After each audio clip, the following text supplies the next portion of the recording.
Praise God, brothers and sisters.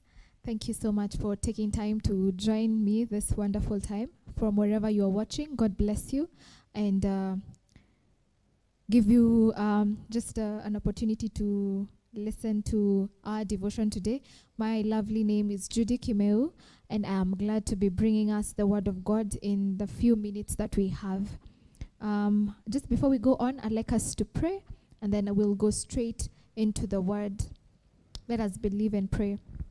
Father, in the name of Jesus, we thank you and we bless you, for there is no other God like you. You are worthy, Lord, of all praise. You are worthy, Lord, of all honor. You are worthy of all adoration. We thank you, Lord, for this time that you have given us to break your word and just to listen to what you are speaking to us about and concerning, oh God. May you give us a heart that is ready and prepared to receive your word with joy and gladness. And I pray that this word will have an impact in our lives, and that, Lord, it will bring transformation, change, and that, Lord, we will grow in every area of our life. In Jesus' name we pray and believe. Amen. Amen. Amen. Thank you so much for just joining, and I know there are many other things and other places you could be, but I am grateful that you have taken time to listen to what the Word of God is saying to us today. I'd like us to read from the book of Deuteronomy chapter 8 verse 3. Deuteronomy chapter 8 verse 3. And I shall read. The Bible says, He humbled you, causing you to hunger, and then feeding you with manna, which neither you nor your ancestors had known, to teach you that man does not live on bread alone, but on every word that comes from the mouth of the Lord. Let me read it again. This is Moses speaking to the children of Israel after they had crossed to the Canaan. And this is what he's reminding them, and he's telling them, He humbled you, causing you to hunger, and then feeding you with manna, which neither you nor your ancestors had known, to teach you that man does not live on bread alone, but on every word that comes from the mouth of the Lord. And I know we know the scripture when Jesus quoted it in the desert when the devil had tempted him after he had fasted for 40 days and nights, and he was hungry. And the devil told him to turn the stones into bread so that he could eat and just do away with the hunger. And Jesus responds to him by telling him that man does not live on bread alone, but by every word that comes from the mouth of the Lord. And he is quoting this scripture. And this is Moses reminding the Israelites that, you know what, in the desert, there's a time you are hungry and you complained to God, did he bring you out in the desert for you to die? And he provided you with manna and quails. Manna that they had never eaten manna before. That was God's doing. And he continues to tell them that he did this to teach you that you cannot live on bread alone, but by every word that comes from the mouth of the Lord. So how is it that you tell someone who's hungry that you don't need the bread only? When you're hungry, the only thing you want to do is to eat and to satisfy yourself, especially when you've been very hungry and maybe you're not fasting and you've been working the whole day and you've been really engaged in a lot of activities. There comes a time when you're really hungry and you can even hear your stomach grumbling, making that sound. And then you can imagine that you have no food. Right? You have no bread. You have nothing that can satisfy that hunger. And in this lesson, or rather in this time that the Israelites felt like that, God was telling them, in this time I am teaching you that it is not just bread that is going to sustain you. It is my word that is going to sustain you. So my topic for today, for our devotion today, is the living word. Why do I say the living word? Because it means that the living word has, or rather the word has the power to give life. And that is why Moses, or God, is telling the Israelites that you cannot live by bread alone. You live by every word that comes from my mouth. So I'd like us to learn 3 things regarding the word of God. 3 things I want us to learn from the word of God and the living word of God. In Hebrews chapter 4, I think, verse 13, I believe, it says that the word of God is alive and active. It is sharper than a double-edged sword. So the first thing I want us to learn is that the word of God preserves. It brings preservation.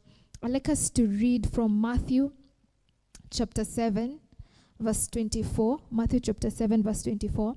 And the word says, Therefore, everyone who hears these words of mine and puts them into practice is like a wise man who built his house on the rock.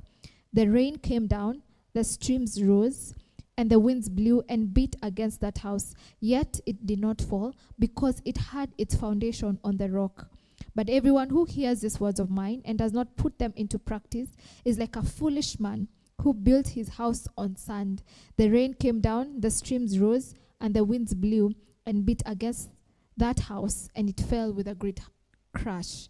I believe this scripture is actually very relevant right now, especially in our season. We have seen so many houses have been destroyed, right? So many. I recently watched a video about the flooding that happened in South Sea, and someone's car was submerged by the flooding water. And you can imagine the damage that has been that has happened to our houses, in places like Kisumu, in Nyando, houses that were made of mud and all that. They've been carried off by the rain, and the flooding has just destroyed everything. And this is what the Bible is saying, and Jesus is telling us that the word, right, it preserves us, so that when a time of storms come, or when storms come in our lives, we are able to stand our ground.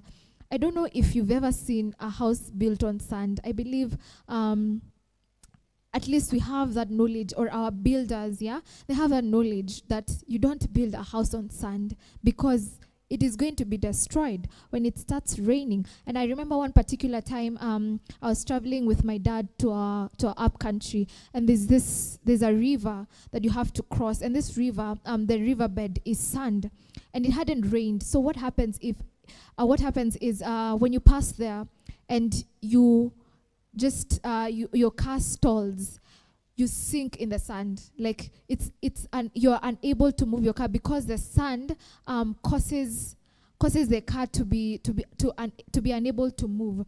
And this is the same thing, that without the word of God, without having the living word in us, we are like this builder who's building a house on sand, and when the rain comes, that house is gone.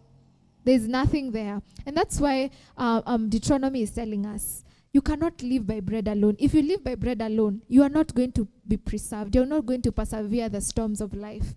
You are not going, when trials come, when afflictions come, you will not be able to stand. Why? Because these words, you do not know them, and they are not hidden in your heart. The second thing about the living word is that it prospers us. The living word prospers us. In Psalms chapter 1, I know we have memorized, most of us have memorized that verse. Blessed is the man who does not walk in the counsel of the ungodly, nor sit on the seat of scoffers, nor stand in the way that sinners take. But his delight is in the law of the Lord, and on it he meditates day and night. That person, which person? The person who meditates on the law of God, on the word of God, is like a tree planted by streams of water, which yields its fruit in season, and whose leaf does not wither. Whatever they do prospers. The living word prospers us. The one who meditates on the law of the Lord is the one who is like that tree that is planted by the streams of water, that you yield fruit in every season, in each season. That means that if it's a season for mangoes, you have mangoes. If it's a season for oranges, you have oranges. That in every season, you are producing, that you are prospering in everything you do. Why? Because they're living. You are delighting, or you're choosing to delight in the law of the Lord. And you are like that tree that is planted by the waters, by the streams of water. And every time you're just pulling in the nutrients, and just, your roots, you're being rooted and grounded in the word of God, and you're just sucking in the nutrients, and you're growing, and you're becoming prosperous in everything you do. The last thing about the word of God, the living word of God, is it restores. It restores. In Psalms 107 verse 20, I love this song by Don Moen. I don't know if he's the original singer, but the song says, "You are the Lord that healeth me. You sent your word, and it healed my disease." And this is taken from Psalms 107 verse 20. And it says, he sent out his word and healed them. He rescued them from the grave. This is talking about the children of Israel, that the Lord sent his word and healed them. He rescued them from the grave. There is nothing as refreshing as the word of God in a time where you are feeling down, or you're feeling heartbroken, or you're feeling that the world has really, the weight of the world is on your shoulders. The word of God restores. Restores here means it brings life. It makes you alive. It brings healing, physical healing. I remember one time I was listening to a certain pastor who passed on a long time ago. His name was Derek Prince. And he was saying that there was a time where he was very sick, and he had been admitted in hospital. And the doctors couldn't find what was wrong. And they are trying medication, but it's not working. And he said that he took a step of faith. You know how when you're prescribed medication, you're told take 1 times 3, or 3 or 2 tablets 3 times a day. And he took it literally, but in this case, not medication, but the word of God. And he would dose, if I put it that way, he would dose on the word of God. 1 scripture 3 times a day. The scripture that says he sent his word and healed our diseases. And he would memorize it and speak it every time. When it was time to take medication, since he wasn't taking medication, this word was his medication. And you know what? He received his healing, because the living word restores. The living word brings life. Isaiah 53 tells us, and he was bruised. He was chastised for our sin, and he was bruised for our iniquity. Let me just read that shortly. Verse 5, and it says, I'll start from verse 4. This is Isaiah chapter 53, verse 4. And it says, surely he took up our pain and bore our suffering. Yet we considered him punished by God, stricken by him, and afflicted. But he was pierced for our transgression. He was crushed for our iniquities. The punishment that brought us peace was on him, and by his wounds we are healed. By his wounds we are healed, not we were. It's a continuous process that we continue confessing that we are healed by his wounds, by his word we are healed, that by this living word that we are healed. So the word of God brings restoration in our lives. And we are living in times where, as believers, we have become so lazy, in knowing the word of God. We rely on our pastors every Sunday. They go, they chew the word, they understand, and then we sit on Sundays and we are waiting, or what revelation they have, or what God spoke to them. And we expect this word to carry us for the whole week, and then we come back again on Sunday, and we are seated on the pews and we are waiting, what has God said this time?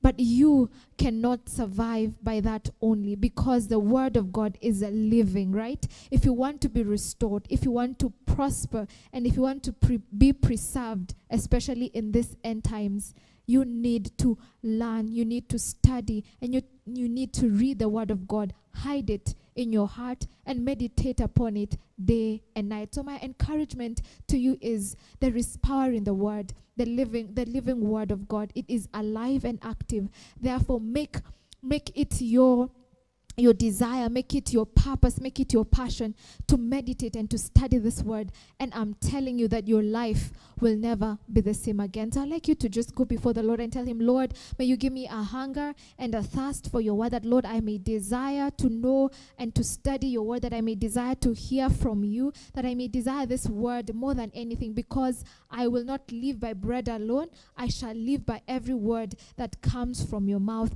in the name of Jesus. So, Lord, we thank you for what you're speaking to us concerning your word, that it will preserve us in this generation, that it will restore us, it will restore our strength, it will restore our health, oh God, and it will cause us to prosper in everything that we do. I pray that, Lord, you may give us the grace to seek your word, to study your word, to memorize, to meditate on this word day and night, that we may become like that tree that is planted by the streams of water, which produces its fruit in its season, oh God, that in whatever we do, we prosper. In the name of Jesus, we thank you and we bless you. In Jesus' name, we pray and believe. Amen.